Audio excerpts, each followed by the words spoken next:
Kabi-kabilang paglilikas at rescue operation naman ang ikinasa sa mga probinsya. Sa gitna pa rin ng epekto ng habagat. Kabilang diyan ang mga binaha, inanod ng ilog at nasa tumaob na bangka. Nakatutok si Rafi Tima.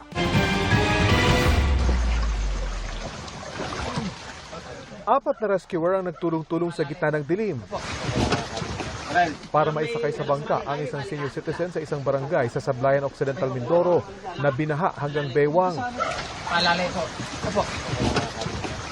Walang balik tayo, may balik ka? Wala. Balot ng kumot naman ang ilikas ng isang bata habang iniilawan lang ng flashlight. Wala yung bata. Agad ding inilikas sa mga apektadong pamilya sa Abra de Ilog matapos umapaw ang ilog doon. Bukod sa mga bata, binuhat din ng mga senior citizen. Inilikas sila sa municipal gymnasium para matiyak ang kanilang kaligtasan. Ngayon magbabangka kami dahil talagang mataas ang tubig. Sa mga lagpas bewang na raw Tapos malakas pa ang agos. Sa Lian, Batangas naman, kinailangan gumamit ng bangka sa isang barangay na abot bewang ang baha dahil sa umapaw na ilog. Ayan guys, talagang hanggang lagpas bewang ang tubig.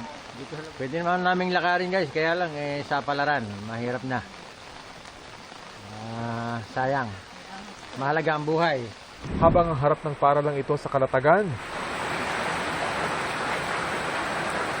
nagmistulang ilog, bumaha hanggang sa mga classroom. Nagkabitak-bitak naman at nawasak ang dike sa barangay San Isidro, Tarlac City na ayon kay Youth Cooper Saifuddin Gamukaya ay nitong Pebrero lang natapos. Ang nasirang bahagi ng dike, nilagyan muna ng City Hall ng mga sandbag. Sa Inabanga, Bohol, sinagip ang isang Amerikano matapos lumubog ang kanyang sailing katamaran dahil sa malakas na alon at hangin. Maayos naman ang kalagayan ng Amerikano na galing pa sa Ilocos Region. Nagpabaha rin ang mga pag-ulan sa White Beach sa Puerto Galera, kaya lumikas sa mga residente.